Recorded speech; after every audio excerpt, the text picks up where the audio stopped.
अस्सलाम वालेकुम। आज मैं आप लोगों को किडनी प्रॉब्लम के बारे में बताने जा रहा हूँ कि किडनी प्रॉब्लम में क्या अलामात होती हैं और उसके लिए कौन से टेस्ट करवाने चाहिए।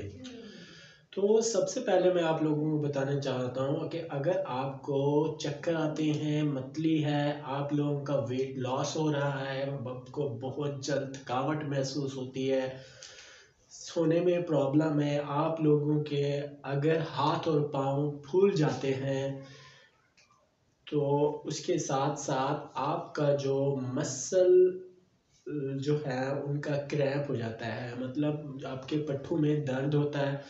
और इसके साथ आपकी जो मेंटालिटी है, ज़हनी सलाहियत वो कम हो रही है। तो आप लोगों को किडनी प्रॉब्लम की हो सकता है। आप लोग इससे रिलेटेड अपने डायग्नोसिस के लिए लैब टेस्ट करवाना लाजमी है।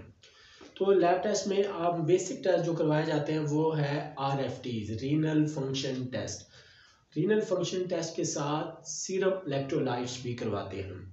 रीनल फंक्शन टेस्ट में कौन सा यूरिया और क्रिएटिनिन आती है।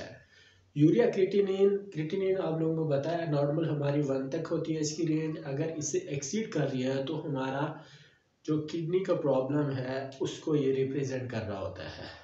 तो यूरिया क्रिएटिनिन दोनों हमारे लिए वेस्ट होते हैं, वेस्ट प्रोडक्ट होते हैं। अगर हमारे ब्लड में इनकी क्वांटिटी ज़्यादा अगर जमा हो रही है तो मतलब हमारे गुर्दे जो हैं वो सही तरीके से काम नहीं कर रहे, और जिससे क्या होता है, जिस्म जो होता है फूल जाता है, एडिमा हो जाता है पूरे बॉडी के ऊपर या स्किन के ऊपर, या हमारा जो पेशेंट होता है उसका मुंह फेस वाली जगह, उसके हाथ, उसके पाँव, उसकी जो लोअर लिम्स हैं, नीचे वाली टांगे हैं, ये फूल जाती हैं। और ये अलामात हैं किडनी प्रॉब्लम्स की, गुर्दे के मसाइल की ये प्रॉब्लम है। इसके इन दोनों टेस्ट यूरिया क्रिएटिनिन के अलावा और टेस्ट कौन से करवा लेने चाहिए, उसमें है सीरम इलेक्ट्रोलाइट्स। सीरम इलेक्ट्रोलाइट्स भी बहुत ज़रूरी है, जिसमें sodium potassium electrolytes, sodium potassium और क्लोराइड जो है, ये तीनों इलेक्ट्रोलाइट्स ये हमारे जो बैलेंस है किस्म का इलेक्ट्रोलाइट का ब्लड के अंदर उसको रिप्रेजेंट करते हैं। अगर कोई प्रॉब्लम है किडनी से रिलेटेड उसको भी ये बताते हैं। जैसे कि पोटाशियम अगर हाई आ रही है तो मतलब किडनी का कोई इशू है, ब्लड का जो डैमेज हो बढ़ रही है, ज़्यादा हो रही है ब्लड की डैमेज, जिससे पोटाशियम जो है ब्लड के अंदर सीरम के अंदर ज़्यादा आ रहा है। इसके अलावा थोड़े दो और टेस्ट जो कि वायरल मार्कर्स हैं और LFTs हैं, ये भी करवा लेने चाहिए।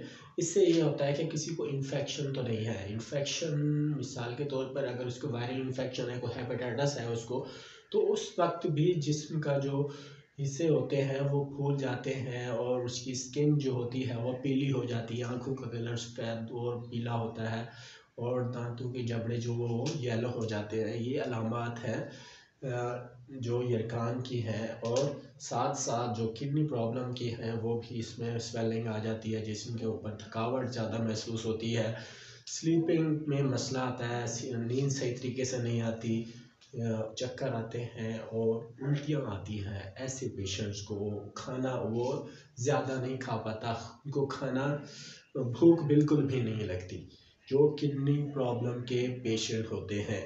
तो उनको ये टेस्ट करा डॉक्टर से रिकमेंड करवा के उसके बाद उसकी ट्रीटमेंट की जाती है। तो आज मैंने आप लोगों को किडनी प्रॉब्लम से रिलेटेड कुछ अहम बातें बताई हैं।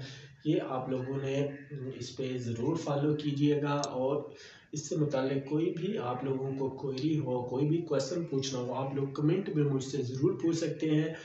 जो नॉलेज है मेरे पास मैं इंशाल्लाह आप लोगों को डिस्कस करूँगा, और आप लोगों के लिए जो भी मेरे पास इंफॉर्मेशन है या गाइड है वो आप लोगों को लाजमी करूँगा। मेरे चैनल को ज़रूर सब्सक्राइब करें, और जो घंटी का निशान है उसको लाजमी प्रेस करके ऑल का ऑप्शन सेलेक्ट करना है, ताकि मेरी जो लेटेस्ट वीडियो है सेहत के बारे में, आप लोगों को आगाही के बारे में आप लोगों को ये मिल सकें, और आप लोग उस पर उससे मतलब अवेयरनेस हासिल कर सको। और जब आप जाते हो किसी भी हॉस्पिटल में या डॉक्टर के पास, तो आप लोगों को इनके बारे में इल्म होना चाहिए कि मुझे ये वाली अलामात हैं और मुझे क्या मसला है। आप घर बैठे हैं तो आप लोगों को ये अलामात शो हो रही हैं, तो आप डॉक्टर से रिजू करें और ये टेस्ट करवा के उसके बाद आप इसकी ट्रीटमेंट करवा सकते हैं।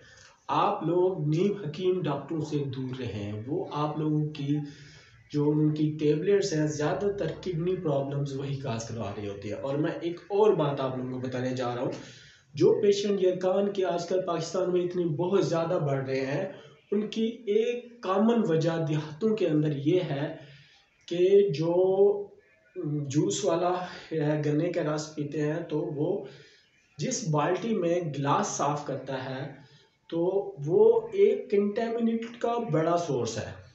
बार बार एक ही बाल्टी वाले पानी में गिलास साफ करके आप लोगों को गन्ने का रस पिला रहा होता है तो ये सारी कंटेमिनेशन फैला रहा होता है।